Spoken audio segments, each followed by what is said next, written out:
Welcome and congrats! You have found the MMAC Minute Podcast, where Char, RN and owner, and Mallory, NP and Medical Director of Montana Medical Aesthetics Clinic, hence the MMAC, take a little dive into the world of aesthetics. Join us as we discuss hot topics and timeless truths. We will be your guides to navigating your own aesthetic journey.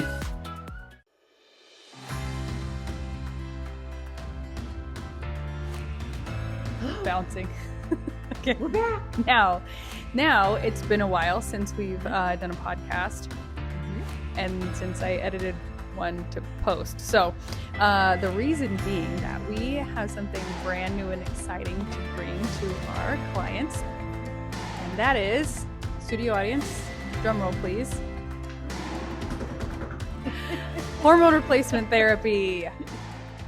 So we've hired Marisa to be our studio audience today. Right. So if you hear her in there, she is here.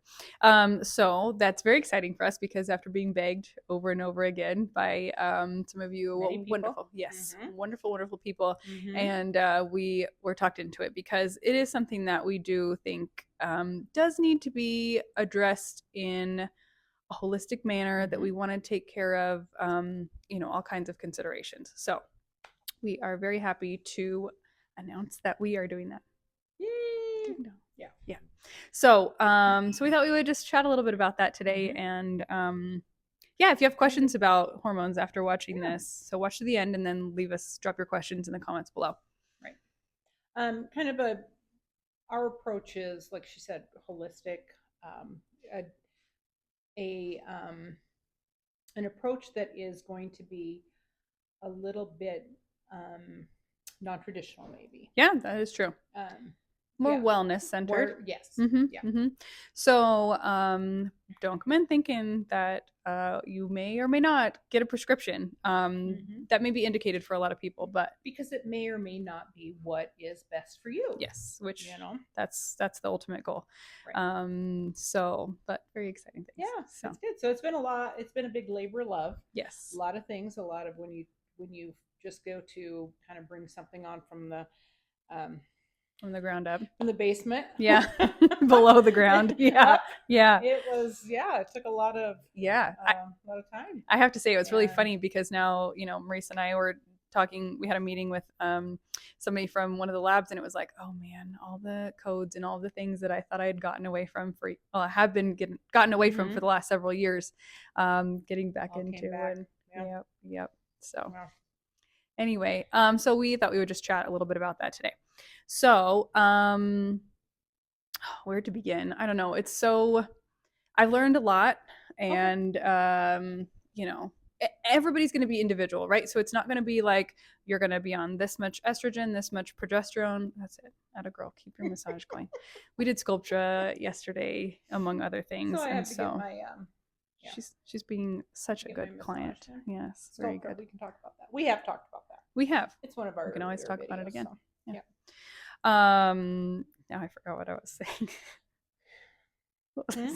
Oh, it's not like everybody's gonna need this much estrogen, this much testosterone, this much progesterone. The one thing that I will say is labs can tell us some information, right? But the most important thing is having that discussion. So we've set up our treatment protocol around certain time frames for our appointments. So it gives us a lot of time to dive deep. Extensive interview, as well as paperwork to fill out, kind of not only for our information, but it also promotes thinking on the part of somebody seeking care. It's what do I feel about that, or how is that been affecting me? Because a lot of times we have things that maybe we're feeling that we just assume are that's what happens when we get older. Or that's what happens that aren't necessarily things that have to happen. Or I didn't even have to feel that way. Or I didn't even know that wasn't normal and that something could be done. Or I didn't even notice because I've just been having it gradually came on. I've been dealing with it for such a long time that I didn't even really realize blah, blah, blah. So that has been probably the most labor intensive part, is putting together, those questionnaires and all kinds of those things to start. Did you move away from me because I just had lunch? felt I was much further up than you. No, I'm good there. Okay. And I really feel like, I mean, I'm looking at myself, of course, and I had all therapy of the lower face and the neck yesterday. And all you're doing is looking at yourself this whole time. I know, I am. And I'm just feeling really like, I don't want to be that close. Do you ever FaceTime somebody and they're they're just looking at themselves the whole time? Yeah, that's Char. Which I kind of was doing. Okay. But yeah, I feel like I'm a little puffy where I am. Yeah, a little bit. So there she goes, distracting me again, as if I wasn't distractible enough. That things aren't necessarily things that that you have to feel, that maybe you didn't even know it was unusual or abnormal or atypical. Anyway, things that stimulate those had been so gradual in its occurrence. Things that stimulate those conversations that we should be having a time to take a deep dive into. Mm-hmm. That was wordy. But yeah, it's been really enlightening for me to learn so much more about this, and fun to have those conversations about things that can improve quality of life so much. Learning about different, because men and women are so different in how our hormones cycle, right? Men have their main, hormone of focus is testosterone, which cycles nightly. So they're just every day they're getting a fresh batch of testosterone, and women's is the hormone cycle is much more complicated than that. So it's not as simple as just like, we'll take this dose every day and you'll be fine. It's like, let's try this dose. We got to follow up. We got to see how it's doing a couple months later. We might have to add in some things. We might have to adjust some things, but it does take that. We're building a relationship just like anything else that we do here, right? I mean, you have to work with somebody that you trust, build that trusting relationship, and then be able to touch base on how everything's going and update and move forward and be flexible. So that's kind of rewarding in that sense. Yeah. So what age groups will you be working with? So, the ideal patient for hormone replacement is going to be before you've completely depleted your own hormone production. So, somebody who's been in menopause for a long time, generally not the ideal candidate. However, that doesn't necessarily disqualify you. So, I've been listening to a lot of podcasts, reading books on this stuff, and one of the things that they'll say is that once you lose your hormone production, it's not coming back. So it does need to be replaced at some point if that's your goal. And so there are things that we can do to smooth the transition, because we talk about that perimenopause, like when things are starting to change, menopause, and then postmenopause. And so if we can get you in that perimenopause, fantastic. So it's one of those things, I don't think it's too early. If you're in your 30s or 40s, great time to start checking on those things, see how things are going, see how trends are, pay attention to your symptoms and things. When you're in that menopause time frame, perimenopause is actually like when you're starting to get those symptoms, right? So the hot flashes, not sleeping, sweating through your bed sheets at night, your anxiety level can change, your skin can change. I mean, so many things, right? Mm-hmm. That's a lot of the perimenopause time. And so that's kind of the most miserable for people. And so if you're waiting for that 1 year where you haven't had a period, that's, that can fluctuate quite a bit. And you can be having all those symptoms. Well, you don't have to wait until you've not had a period for a year. We can start before that. So that might be, if you're in that time frame, don't feel like you have to wait. Even if you just start skipping or they become very sporadic, that's the time to start. Yes, that would be ideal. However, once you're getting into that menopausal time frame, or even afterward, there's still a lot that we can do. I mean, by all means, depending on what kind of symptoms you're having, we might dose differently or give a different kind of a different method of delivery. So, oral versus transdermal, like a topical cream or a patch or something like that. That all kind of goes into how we dose that. So, but there could be other things, right? I mean, behavior modifications. Oh yeah, that's huge. Lifestyle, sleep hygiene, exercise, or not even exercise, activity. Yes. Activity. Yes. Activity can be anything. I mean, just something with stay moving. Yeah. Although we've talked about lifting heavy weights and your protein intake. I mean, hormones are not going to take the place of a healthy lifestyle. Right. However, they go hand in hand. You kind of need both if you actually really want to feel good. So, those are important things. So at any point on the spectrum, it's not a bad idea to know what your hormones are doing.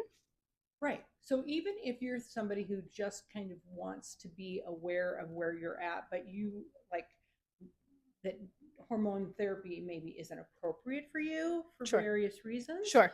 Or you're not a candidate, or you're just not interested in that. Still, there's valuable insight and information to be gained. Absolutely. Correct? Absolutely. I mean, supplements. There are some options for supplements. Nutrition. Yep. Lots of things to talk about. It doesn't have to be just the person that's searching for hormone replacement. Okay. Prescriptions. Yeah. That is not the only option.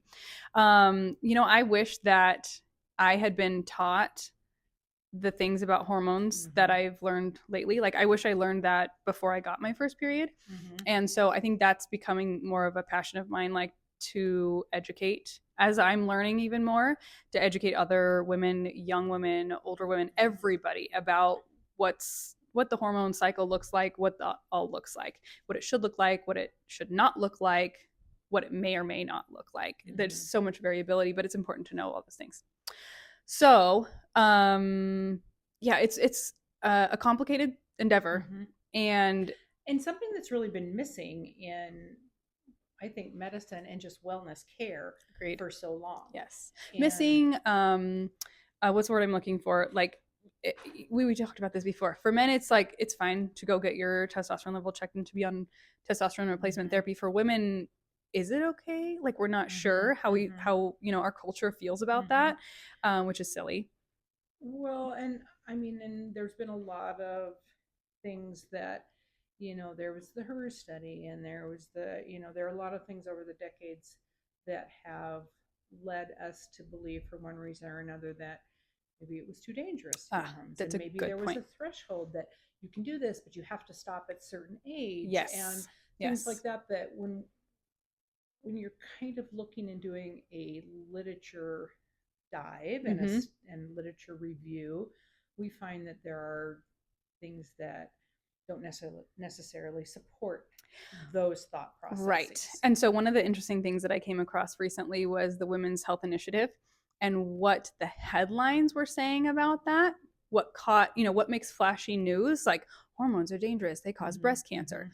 No, that is not correct. And so, more realistically and more accurately, especially non-bioidentical, all forms of estrogen replacement can feed estrogen kinds of breast cancer.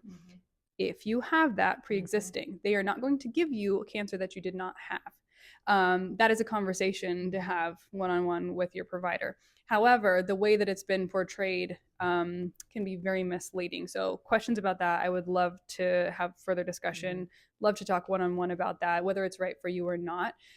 Safety is always, always our number one concern.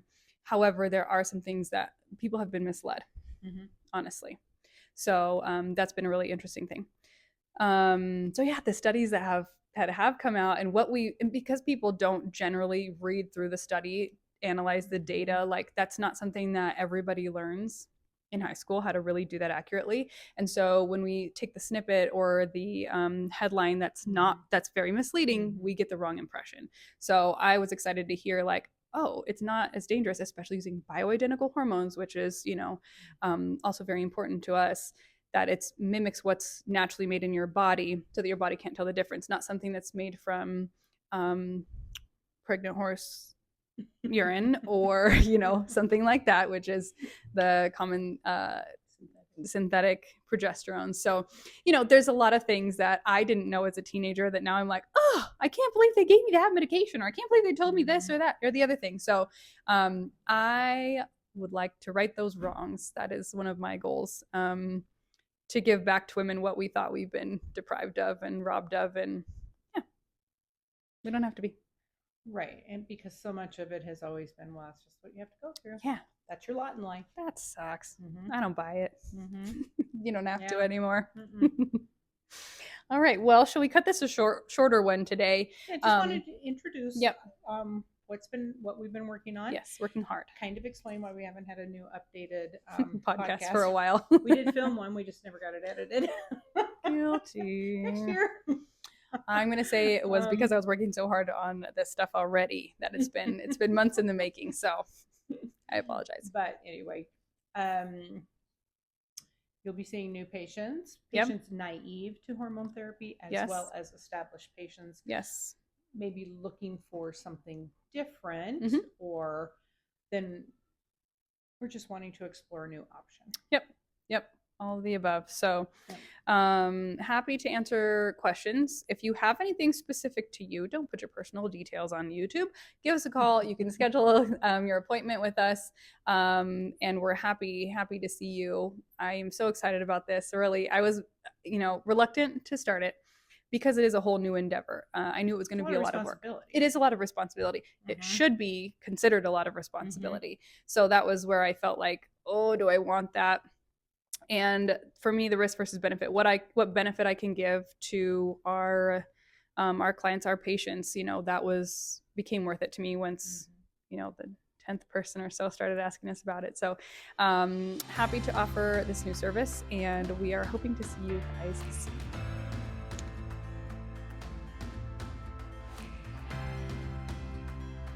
Please like, subscribe, comment below, above, from the beyond, whatever you want to do, just give us some support because we love you back.